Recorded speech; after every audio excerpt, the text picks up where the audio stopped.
Olá pessoal, espero que estejam todos bem. Nossa aula de hoje, nós iniciaremos em uma sequência de algumas aulas que estão relacionadas ao metabolismo de DNA, RNA e proteínas. Então a gente vai ver como que o DNA é feito, como que o RNA é feito e como que as proteínas são feitas, tá? Como é que nossos organismos fazem isso. Primeiramente, então, para que replicar o DNA? Por que o DNA precisa ser copiado? Por que ele precisa ser replicado? A gente já viu em aulas anteriores, né, alguns conceitos, por exemplo, de teoria celular. Vimos que todo organismo é constituído por pelo menos uma única célula, no caso os organismos unicelulares.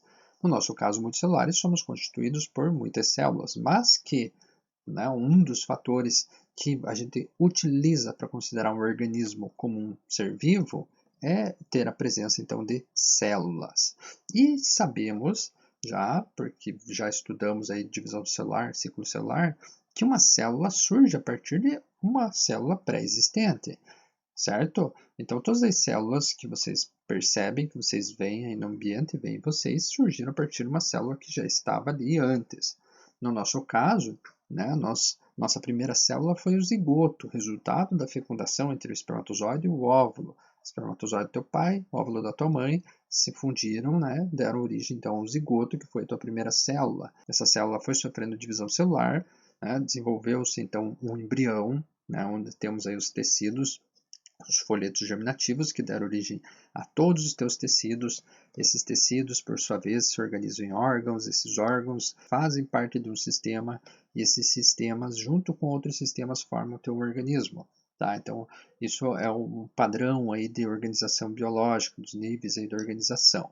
Então, é por essa razão que o DNA precisa ser replicado, porque vocês viram que lá no ciclo celular, nós temos a fase da intérfase, e lá na fase S da intérfase, nós temos a replicação do DNA.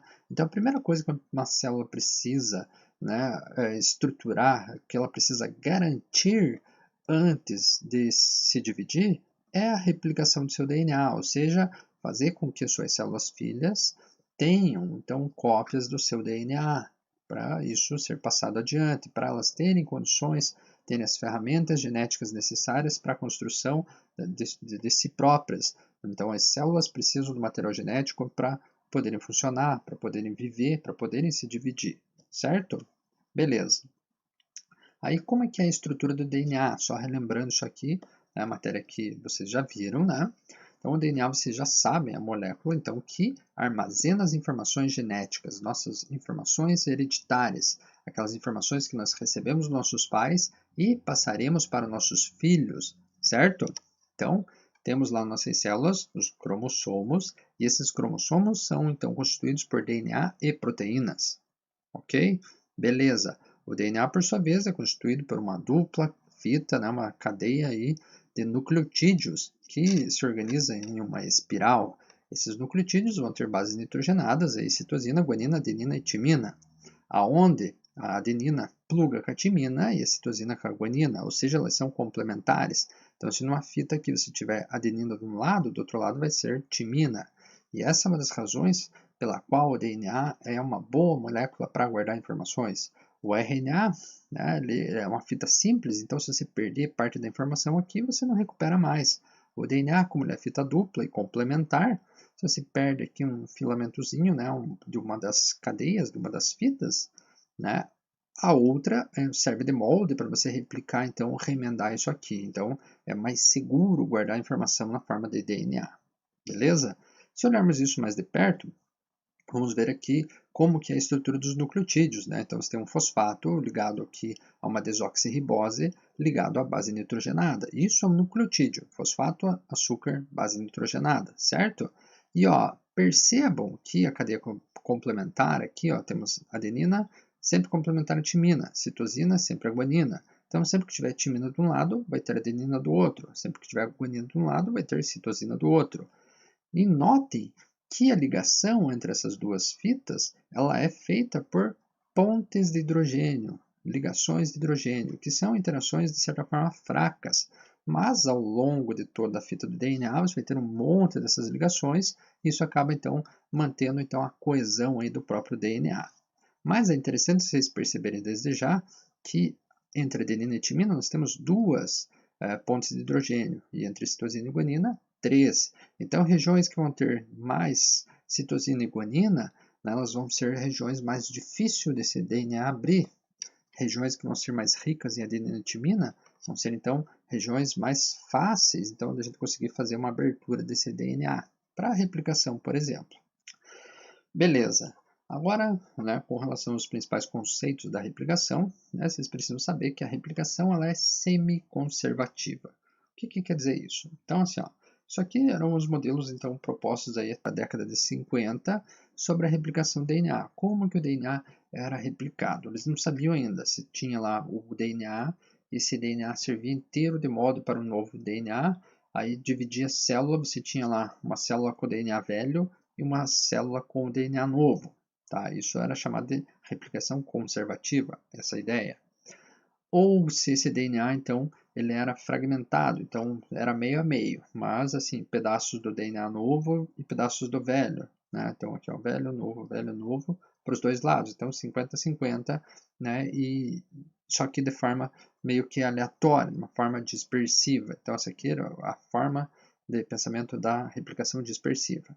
Ou então se a replicação era semi-conservativa, ou seja, você tem uma fita dupla, essa fita ela abre e cada uma delas serve de molde para sua fita complementar.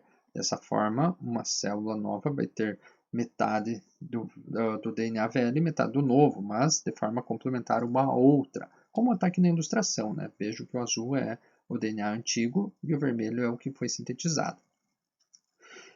O que foi descoberto foi que é semi-conservativa, tá? Como o título aqui já diz, né? A replicação é semi-conservativa. Então, eles fizeram alguns experimentos que utilizaram lá diferentes isótopos de nitrogênio, né? Alguns cultivos de bactérias, para essas bactérias assimilarem esse nitrogênio e assimilarem o seu DNA, e depois foram fazendo replicações aí, desse DNA utilizando o nitrogênio mais leve e fazendo, a partir de centrifugação, perceberam que o padrão que ocorria era justamente aquele que se refere a esse tipo de replicação. Não vamos entrar em detalhe porque não vem ao caso aqui. Tá? O que vocês precisam saber então é que você vai ter um DNA, esse DNA é fita dupla, essa fita dupla vai se abrir e cada uma dessas fitas vai ser molde para uma nova fita.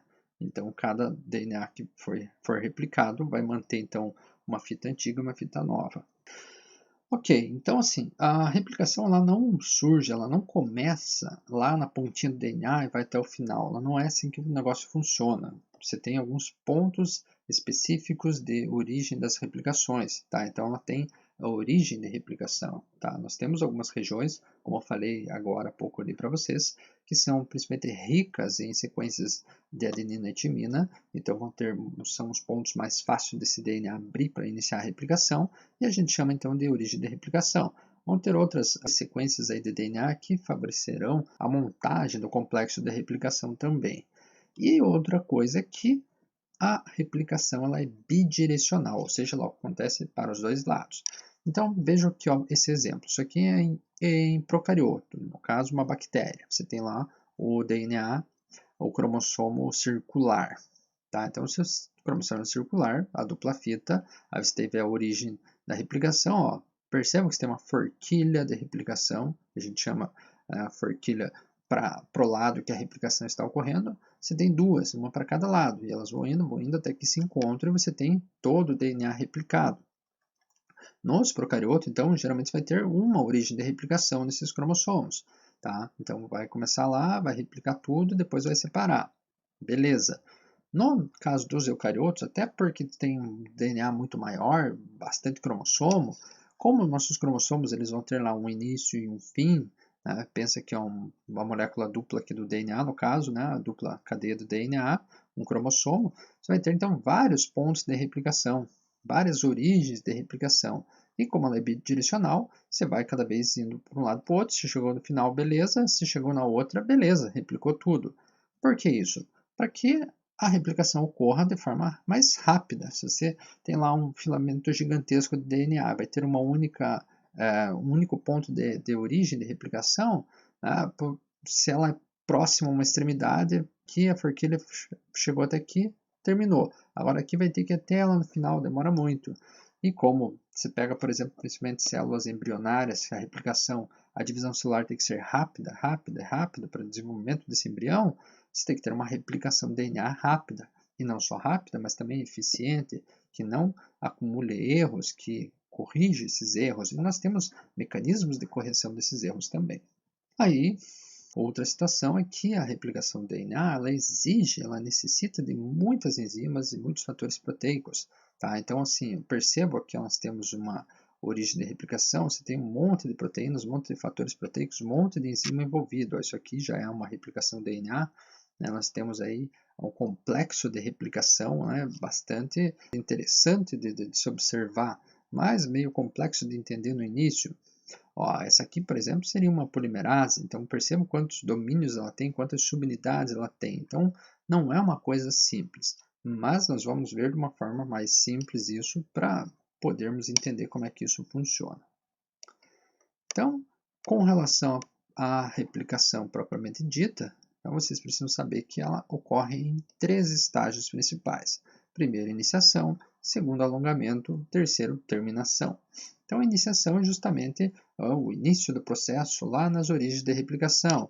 O início que vai envolver a abertura do DNA, abertura naquelas regiões lá, geralmente ricas em AT. Então, você vai ter lá alguns fatores de replicação, você vai ter algumas proteínas envolvidas ali na abertura desse DNA, né, a montagem do complexo de replicação, para daí começar a replicação propriamente dita, começar a fazer a cópia do DNA. A partir do momento que você começa a fazer a cópia desse DNA, então você vai ter o alongamento, que é a replicação propriamente dita. Então, é no alongamento que vai estar ocorrendo a síntese das fitas novas de DNA, utilizando como molde a fita antiga. Então, você tem lá a dupla fita, ela abriu, né? Você tem lá as enzimas trabalhando, principalmente a DNA polimerase, e ela vai sintetizando esse DNA, vai colocando os nucleotídeos de acordo com os nucleotídeos que estão na outra fita. E por fim, você tem a terminação. Ó, por exemplo, aqui em procariotos, né, você tem lá, como eu falei, os DNA circular. Chegou no final, ó, esse aqui também é um DNA de procarioto. Chegando lá no final, elas vão se encontrar, você vai ter isso aqui, ó, os cromossomos tudo catenados, eles vão estar tudo lá meio embolado. Aí você vai ter uma enzima lá chamada topoisomerase, nesse caso aqui DNA topoisomerase 4, que vai corrigir essa situação. Nos procariotos é interessante que nós temos algumas sequências término, além da sequência de origem, tem mais sequências de término. Então, qual chega antes de uma dessas sequências de término, por exemplo, se as sequências ter, né, ela vai parar, porque daí vai formar um complexo com uma proteína chamada TUS, e esse complexo TUS-ter vai fazer com que a replicação pare. Então, vamos supor que essa forquilha anti-horário aqui foi mais rápida. Então, ela chegou aqui nessa TER-A. Então, a hora que chegar aqui, a proteína TUS vai plugar ali e vai parar. E vai esperar essa aqui chegar. Se essa aqui for mais rápido, ela vai avançar até uma dessas sequências aqui. Vamos supor que aqui é na TER-C. Estão entendendo? Então, você vai ter sequências de início, né, e sequências de término. Nos eucariotos, isso não acontece. Você replica, vai replicando até elas se encontrarem, porque o DNA não é circular no caso. Né? Aí, temos uma situação que ocorre com relação à replicação, que é o chamado encurtamento dos telômeros. Os telômeros são as regiões, as extremidades dos cromossomos. São geralmente aí regiões ricas em várias sequências repetitivas, então, desses TTA-GGG. Então, TTA-GGG, TTA-GGG, várias assim, sequências então, que não são codificantes, elas estão ali justamente porque é a extremidade do cromossomo, então você pode sofrer ataque de algumas exonucleases, por exemplo, que vão degradar esse cromossomo, ou então pela própria questão de você ter um encurtamento dessas regiões. Nós temos uma enzima, que é a telomerase, que ela é especializada na síntese desses telômeros, então é ela que tem a capacidade de aumentar esses telômeros caso necessário. Vai ocorrer principalmente em células da linhagem germinativa, em células aí embrionárias, células totipotentes, e também ocorre em células cancerígenas. Mas entendam só um pouquinho aqui a ideia de por que esses telômeros são encurtados. Então você tem aqui o DNA, você tem a origem da replicação, ela foi replicada para os dois lados, beleza. Só que assim, vocês vão ver já que para o DNA ser replicado, você precisa inserir alguns segmentozinhos de RNA. E esses segmentozinhos de RNA a gente chama de primers, ou então iniciadores. Só que depois esses iniciadores eles são removidos. Nós temos lá uma enzima, né, a ligase, que ela remove esses iniciadores, remove esses primers de RNA e sintetiza DNA no lugar. Só que acontece que quando ela está na extremidade, esse primer, ela não consegue fazer esse trabalho. Então ele é removido, mas não tem nada lá, fica uma ponta. Beleza. O problema é quando você vai fazer a replicação desse DNA que ficou faltando. Então olha só, vamos pegar esse filamento aqui. Ó. Você tem uma cópia, ó. O primer estava lá, você copiou ele certinho, depois removeu os primers e ele ficou ó, certinho. Só que a pontinha não está mais. Então agora está lá o DNA inteiro, né? A fita aqui ó, azul e o vermelhinho. Ó, esse DNA perdido aqui, quando a replicação chegar ali, não tem mais. Então, se é um telômero, se é uma região telomérica, não tem problema. Era uma sequência que estava ali para ir gastando mesmo. Tá? Mesma coisa do outro lado. Então, agora imagine ao longo de várias e várias divisões celulares, várias replicações desse DNA, o que vai acontecendo. Cada vez mais, teus cromossomos vão diminuindo. E vão diminuindo até chegarem em alguns genes, até chegarem em sequências importantes. Essa situação é uma das situações aí que ocorre justamente, a gente chama de um marcador aí, um controle natural aí do envelhecimento celular. Então, a partir do momento que uma célula se dividiu demais, né, os seus telômeros encurtaram, ela vai entrar em apoptose, ela vai entrar em morte celular, ou então ela vai começar a dar problema, vai gerar uma célula cancerígena. O interessante é, como eu falei para vocês, células cancerígenas geralmente têm a presença da telomerase, e ela então não deixa esses telômeros encurtar, por isso que um tumor né, consegue ter alta capacidade de replicação e sempre está lá se replicando, porque tem a telomerase aumentando seus telômeros. Beleza? E aí nós chegamos na forquilha de replicação. A forquilha de replicação, então, como eu falei para vocês, é lá aquele local aonde está ocorrendo a síntese do DNA. Então, vejo que parece que tem bastante coisa aqui, e tem, né? Nós temos bastante enzimas envolvidas. Vamos ver cada uma delas. Então, primeiramente, entendam o que está acontecendo aqui. Então, você tem o DNA parental, ou seja, o DNA que está sendo replicado. Você tem a abertura desse DNA e você já tem a replicação desse DNA. A direção dessa replicação ela está aqui, ó, ela está indo para lá, beleza? E nós temos algumas enzimas atuando. Então, primeiramente aqui, ó, helicase. Gente, a helicase é a enzima responsável por abrir a dupla fita. Então, ela está aqui abrindo essa dupla fita. Como o DNA ele é espiralado, imagina que você está lá abrindo uma dupla fita espiralada. O que vai acontecer com o restante, com o que está aqui? A tendência é ocorrer uma supertorção desse DNA, porque você vai acumulando então as torções dessa espiral. Por isso que nós temos essa rosquinha aqui, essa enzima aqui, que é a chamada topoisomerase. Então essa topoisomerase, alguns chamam de girase, ela corta o DNA, gira e emenda. Então ela evita-se supertorções para que o processo continue acontecendo. Então, tudo isso aqui então, está se locomovendo para lá. Beleza, a partir do momento que o DNA foi aberto, né, ele pode voltar.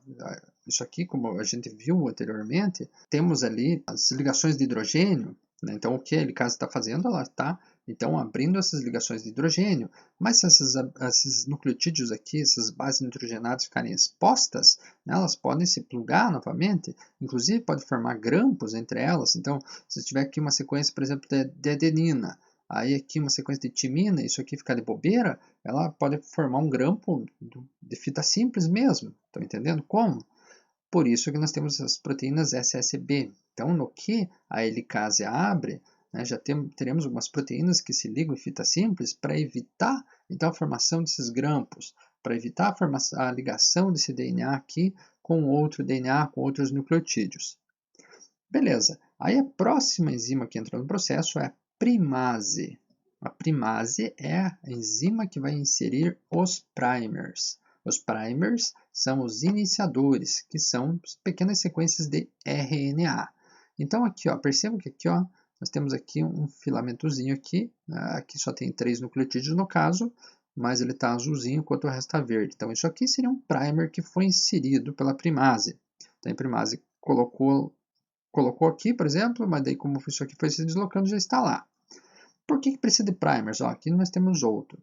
Porque a DNA polimerase, que é essa enzima que está aqui, e outra que está aqui, que é a enzima responsável por adicionar os nucleotídeos, por fazer a síntese do DNA, por sintetizar a fita complementar, aquela fita molde, a enzima principal desse processo, ela não consegue iniciar do zero. Então, ela não consegue, por exemplo, chegar aqui numa região que está uma fita simples e começar a sintetizar DNA.